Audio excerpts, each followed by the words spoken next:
Welcome back to the R3 approach. Let's do some good work. Okay, here we go. Genuinely improving, as we say in the R3 approach, it's all about how we continue to direct our thoughts and actions, right? Well, here I'm doing some work, just some good work on my swing, looking at the some of the essential, aspects of the ready, set, go movement. Let's just run the video here, let it run, and then we'll go back and look at a couple of things in a little more detail. Just a little practice swing movement, and then a swing. This is not a full swing. This is essentially maybe a 10 o'clock to 2 o'clock type movement, which really, the fact is, something less than what we consider to be full swing movement can be a full swing. I'm hitting this 8-iron here. I'm practicing with an 8-iron, hitting it out there 145 or 50 yards, which is about, my stock distance for a full swing. But I'm really focused on movements down through the 9 o'clock to 3 o'clock impact zone. Always good, just to feel a couple of good little practice swing movements. Here I'm just kind of taking it back and feeling the initial takeaway, the move away from the ball with my shoulders turning. It's always good to turn and look. Give yourself a good visual check of what's going on. Just looking at with a good sensation of a good shoulder turn, I'm checking the angle out to see what I'm in fact doing with the angle between my arms and the shaft of the club. And then just kind of feeling a move back through the ball, back down to impact, where I'm sensing the angle coming back down into that 9 o'clock to 3 o'clock impact zone, and while retaining that angle, actually, as I had moved toward that 3 o'clock finish position, sensing the handle being very much in that lead position there, where I'm not casting the angle out. I'm feeling that angle, the handle of the club, in fact, stay back, so that I am maintaining the lag that I want in my golf swing. Okay. Now the move to the top, again, this is where I actually make a strike on the ball. A couple things have happened here. I've actually turned my shoulders to pretty close to the 12 o'clock position, pretty close to 90 degrees. It's a good full shoulder turn. At this point, my left arm is kind of in the 10 o'clock area, maybe. That's when I've completed the set of the angle, preparing to initiate the go move, or the move back down into the ball.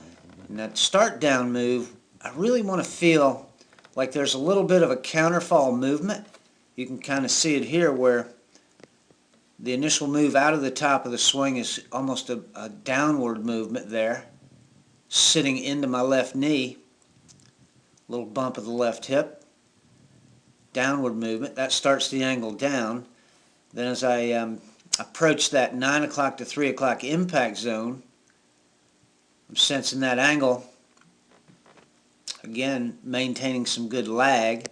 As we get down into this part of the swing, we don't want to be casting that angle out. We don't want to be losing the angle as we come into that impact point, as we reach that impact point.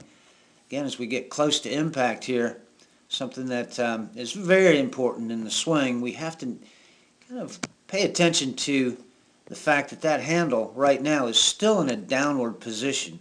In other words, I haven't flipped the club with my hands. I've still got that club, the handle of the club, leading the head of the club as I come through impact.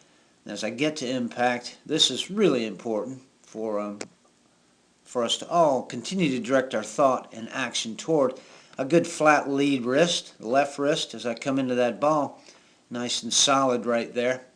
And what that does is it keeps that handle, again, it keeps that handle out in front. When you look at videos of good ball strikers, good shot makers, good players, you'll see that the club at this point, an extension coming out of the handle of the club, is still in front of their head, or to the left side of their head, versus having flipped the club in such a way that if we looked at the club right now, an extension coming out of the handle of the club would be over in this area. So keeping that left wrist nice and firm through impact that's essential to good solid shot making. And then as we come through impact, getting that good extension through to the 3 o'clock position, going from the 9 o'clock where we retain the angle, maintain some lag in the swing. Coming into impact, we're sensing that left arm begin to rotate into a square position right there at impact. Then, of course, good extension through to that 3 o'clock position right in this area of the swing. What that does is it ensures that I've released everything out of my whole swing process. Nice extension. And also at this point, I've done a nice job of releasing my right side, right hip, right knee. That's always good to consider when we're working on our swing. Again, just trying to make it as mechanically sound as we can make it. Okay, just some thoughts about the 9 o'clock to 3 o'clock impact zone. Going from a good ready position to a good set position, transitioning into the go move, bringing that angle down through the 9 o'clock to 3 o'clock impact zone, and extending through in a completely released fashion with both our arms and our body. Okay, let's continue doing good work now.